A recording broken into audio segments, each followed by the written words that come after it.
8ویں آفت مزاح اور خوشطبی کے بارے میں بیان ہو رہا تھا۔ نبی کریم صلی اللہ علیہ وسلم کی خوشطبی کے کچھ واقعات کا ذکر ہوا۔ فرماتے ہیں حضرت نعمان انصاری رضی اللہ تعالیٰ عنہ مزاح کیا کرتے تھے۔ ان کی عادت تھی کہ جب مدینہ منورہ میں نیا پل لوگ لاتے تو وہ رسول مقبول صلی اللہ علیہ وسلم کی خدمت میں حاضر کرتے کہ یہ ہدیہ ہے۔ پھر جب پل والا قیمت مانگتا تو اسے رسول مقبول صلی اللہ علیہ وسلم کی خدمت میں لے آتے کہ تیرا پل اس نے نوش فرمایا ہے، قیمت مانگ لے نبی کریم صلی اللہ علیہ وسلم کی طرف۔ رسول مقبول صلی اللہ علیہ وسلم مانگتے اور قیمت دے دیتے اور فرماتے پھر تم لائے کیوں تھے؟ عرض کرتے کہ یا رسول اللہ صلی اللہ علیہ وسلم میرے پاس قیمت نہ تھی اور میں نے یہ چاہا کہ یہ آپ کہیں۔ آپ سلم کی تمام عمر کی خوشطبیاں جو لوگوں نے نقل کی ہے وہ یہی ہیں، ان میں باطل کا لگاؤ بھی نہیں اور یہ بھی ممکن نہیں کہ کسی کو رنج پہنچے اور ہیبت بھی نہیں جاتی ہے۔ کبھی کبھی ایسی خوشطبی کرنا سنت ہے اور خوشطبی کی عادت ڈالنا یعنی ہمیشہ کرنا درست نہیں۔ 9ویں آفت استہزاء یعنی کسی کا مذاق اڑانا اور کسی کی آواز اور لہجہ بنا کر اس کے سخن اور فعل کی اس طرح نقل کرنا کہ لوگوں کو ہنسی آ جائے اور وہ شخص رنجیدہ ہو جائے تو یہ فعل حرام ہے۔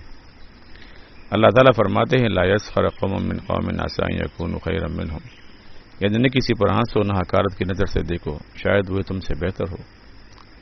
رسول مقبول صلی اللہ علیہ وسلم نے فرمایا کہ اگر کوئی شخص اس گناہ میں کسی کی غیبت کرے جس سے وہ توبہ کر چکا ہو تو غیبت کرنے والا اس گناہ میں مبتلا ہو کر مرتا ہے۔ اور نبی کریم صلی اللہ علیہ وسلم نے فرمایا کہ جس شخص کی ریح خارج ہو جائے اور اس پر لوگ ہنسے تو یہ بات اچھی نہیں، نبی کریم صلی اللہ علیہ وسلم سے منع کیا ہے۔ اور فرمایا کہ جو بات آدمی خود کرتا ہے اس بات پر دوسروں پر کیوں ہنستا ہے۔ فرمایا کہ جو شخص استہزاء کرتا ہے اور لوگوں پر ہنستا ہے تو قیامت کے دن بہشت کا دروازہ کھولیں گے اور اس سے کہیں گے کہ آج جب وہ جائے گا تو نہ جانے دیں گے، اور جب پھرے گا تو پھر بلائیں گے اور دوسرا دروازہ کھولیں گے، اور وہ اس رنج و علم میں طمع کرتا رہے گا، جب نزدیک جائے گا تو دروازہ بند کر لیں گے یہاں تک کہ اس کا یہ حال ہو جائے گا کہ پھر ہر چنوں سے بلائیں گے مگر وہ نہ جائے گا، کیونکہ جان جائے گا کہ اس سے میری ذلت اور رسوائی ہو رہی ہے۔ اے عزیز جانتو کہ مسخرے پر ہنسنا اور اس شخص پر جو رنجیدہ نہ ہوتا ہو حرام نہیں، من جملہ مزاح ہے، یعنی ایک آدمی کی نقل اتارے اور ویسے کہ اس پر رنجیدہ نہ ہوتا ہو، آپس میں دوست کریں تو یہ حرام نہیں۔ حرام اس وقت ہے کہ جب اس طرح مذاق اڑانے سے دوسرا شخص رنجیدہ ہوتا ہو۔ رسول مقبول صلی اللہ علیہ وسلم نے فرمایا کہ 3 چیزیں ہیں جس کسی میں ان میں سے ایک بھی ہوگی وہ منافق ہے، گو کہ نماز پڑھتا ہو اور روزہ رکھتا ہو۔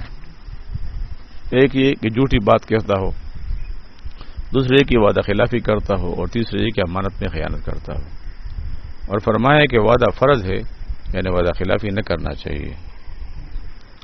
حق تعالیٰ نے اسماعیل علیہ السلام کی تعریف کر یوں فرمایا انہ کان صادق الوعد، کہتے ہیں کہ حضرت اسماعیل علی نبینا علیہ الصلوۃ والسلام نے کسی مقام پر کسی شخص سے وعدہ کیا تھا، وہ شخص نہ آیا تو آپ 22 دن تک اس کے انتظار میں وہیں کھڑے رہے۔ ایک شخص نے عرض کی کہ رسول مقبول صلی اللہ علیہ وسلم کی میں نے بیعت کی اور وعدہ کیا کہ فلانی جگہ حاضر ہوں گا اور بھول گیا۔ تیسرے دن گیا تو آپ صلی اللہ علیہ وسلم وہاں تشریف رکھتے تھے۔ فرمایا کہ اے جوان 3 دن سے میں تیری راہ دیکھ رہا ہوں۔ رسول مقبول صلی اللہ علیہ وسلم نے ایک شخص سے وعدہ کیا کہ جب تو آئے گا جو تیری حاجت ہوگی بر لاؤں گا۔ جس وقت خیبر کی غنیمت یعنی مال غنیمت آپ تقسیم کرتے تھے وہ آیا اور عرض کیا کہ یا رسول اللہ آپ نے مجھ سے وعدہ کیا تھا، فرمایا کہ جو کچھ مانگنا ہو مانگ لے۔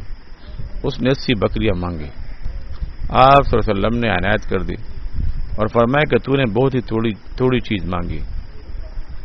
جس عورت کے پتہ بتانے سے حضرت موسیٰ علیہ السلام نے یوسف علیہ السلام کی ہڈیاں پائی تھی، اس عورت سے حضرت موسیٰ علیہ السلام نے وعدہ کیا تھا کہ میں تیری حاجت روائی کروں گا۔ اس عورت نے تیری بنسبت بہتر اور بہت کچھ مانگا تھا۔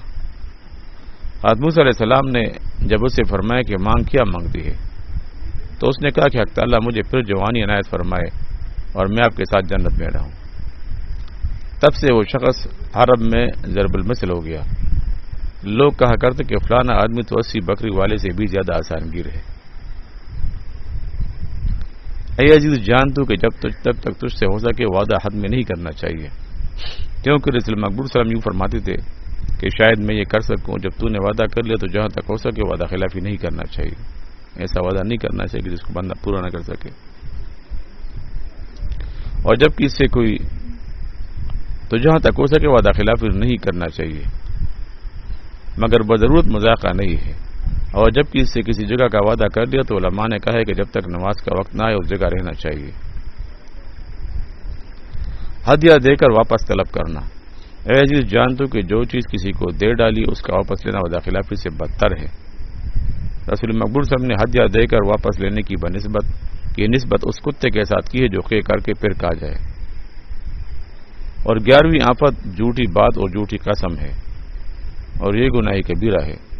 رسول مقبول صلی اللہ علیہ وسلم نے فرمایا ہے کہ نفاق کے دروازوں میں سے جھوٹ بھی ایک دروازہ ہے، اور فرمایا ہے کہ آدمی ایک جھوٹ بولتا ہے حتیٰ کہ اللہ تعالیٰ کے نزدیک اسے جھوٹا لکھ لیتے ہیں، اور فرمایا کہ جھوٹ بولنا روزی کو گھٹا دیتا ہے، اور فرمایا کہ تجار فجار ہیں، یعنی سوداگر بدکار لوگ ہیں جو جھوٹ بولتے ہیں۔ لوگوں نے عرض کی کہ یا رسول اللہ، کیوں؟ کیا بے حلال نہیں ہے؟ فرمایا اس سبب سے کہ ان میں سے اکثر قسم کھاتے ہیں اور گناہگار ہو جاتے ہیں اور بات جھوٹ کہتے ہیں، اور فرمایا ہے کہ افسوس ہے اس شخص پر جو لوگوں کے ہنسنے کے واسطے جھوٹ بولے، افسوس ہے اس پر، افسوس ہے اس پر۔ اور فرمایا میں نے ایسا دیکھا کہ ایک مرد نے مجھ سے کہا کہ کھڑا ہو، میں کھڑا ہو گیا۔ 2 مردوں کو دیکھا، ایک کھڑا تھا اور ایک بیٹھا تھا۔ جو کھڑا تھا وہ ایک لوہا اس بیٹھے ہوئے کے منہ میں ڈالے اور پھر اسے کھینچتا تھا حتیٰ کہ وہ اس کے کاندھے تک پہنچ جاتا تھا، اور پھر دوسری طرف اس کو کھینچتا تھا، پھر پہلی طرف، اور اس طرح کھینچتا رہتا تھا۔ میں نے پوچھا یہ کون ہے؟ اس نے کہا جھوٹا آدمی ہے، اس پر قیامت تک یہ عذاب قبر میں کیا کریں گے۔ حضرت عبداللہ بن جراد رسول مقبول سے نے پوچھا کہ بلا مسلمان زنا بھی کرتا ہے؟ آپ صلی اللہ علیہ وسلم نے فرمایا کہ شاید کر بیٹے۔ عرض کیا کہ جھوٹ بھی بولتا ہے؟ آپ صلی اللہ علیہ وسلم نے فرمایا کہ نہیں۔ پھر یہ آیت پڑھی انما یفتر الکذب الذین لا یؤمنون، یعنی جھوٹ وہی لوگ بولتے ہیں جو ایمان نہیں رکھتے۔ حضرت عبداللہ ابن عامر رضی اللہ عنہ کہتے کہ ایک چھوٹا سا لڑکا کھیلنے جا رہا تھا، میں نے کہا کہ میں تجھے ایک چیز دوں گا، اور رسول مقبول صلی اللہ علیہ وسلم میرے گھر میں تشریف رکھتے فرمایا کہ تو کیا دے گا؟ میں نے عرض کیا کہ کھجور دوں گا۔ فرمایا اگر تو نہ دیتا ویسے ہی کہہ دیتا تو تیرے اوپر فرشتے ایک جھوٹ لکھ لیتے، اور فرمایا کہ میں تجھے خبر دوں کہ گناہ کبیرہ میں سب سے بڑا کون سا گناہ ہے؟ وہ شرک ہے، اور پھر ماں باپ کی نافرمانی ہے۔ آپ صلی اللہ علیہ وسلم تکیہ لگائے بیٹھے تھے اور یہ فرما کر سیدھے ہو کر بیٹھے اور فرمایا کہ الا قول الزور، یعنی آگاہ ہو رہو، میں کہتا ہوں کہ جھوٹ بولنا بھی گناہ کبیرہ ہے۔ اور آپ صلی اللہ علیہ وسلم فرمایا کہ جو بندہ جھوٹ بولتا ہے فرشتے اس کی بدبو کے سبب سے 1 میل دور ہو جاتے ہیں۔ اور اسی سبب سے لوگوں نے کہا کہ بات کہتے وقت چھینک آنا راستے پر گواہ ہے۔ سچ بات بات کہتے چھینک آ جائے اس کا مطلب ہے کہ بات سچ کہہ رہا ہے۔ اس واسطے کہ حدیث شریف میں ہے کہ چھینک فرشتہ سے ہے اور جمائی لینا شیطان سے ہے۔ اگر وہ بات جھوٹ ہوتی تو فرشتہ حاضر نہ ہوتا اور چھینک نہ آتی۔ اور فرمایا کہ جو کوئی اور کسی کا جھوٹ روایت کرتا ہے تو یہ روایت کرنا بھی اس کا ایک جھوٹ ہے۔ اور فرمایا کہ جو کوئی جھوٹی قسم کھا کر کسی کا مال لیتا ہے تو قیامت کے دن اللہ تعالیٰ اس کو دیکھے گا کہ اس کے اوپر غصہ میں ہے، اللہ تعالیٰ کو دیکھے گا کہ اس کے اوپر غصہ میں ہے۔ اور فرمایا کہ مسلمان میں اور سب خصلتیں ممکن ہیں مگر خیانت اور جھوٹ ممکن نہیں۔ حضرت میمون ابن شعیب رحمۃ اللہ علیہ نے کہا کہ میں خط لکھ رہا تھا، ایک کلمہ خیال میں آیا، اگر میں اسے لکھتا تو خط آراستہ ہو جاتا لیکن جھوٹ تھا۔ میں نے قصد کیا کہ نہ لکھوں۔ ایک منادی نے کہا یثبت اللہ الذین آمنوا بالقول الثابت فی الحیاۃ الدنیا وفی الآخرہ، ثابت قدم رکھتا ہے اللہ تعالیٰ مسلمان کو قول ثابت پر زندگی دنیا میں اور آخرت میں۔ حضرت ابن سماک رحمۃ اللہ علیہ کہتے کہ جھوٹ نہ بولنے پر مجھے کچھ اثر نہ ملے گا، کیونکہ میں اس واسطے جھوٹ نہیں بولتا ہوں کہ اس سے ننگ رکھتا ہوں۔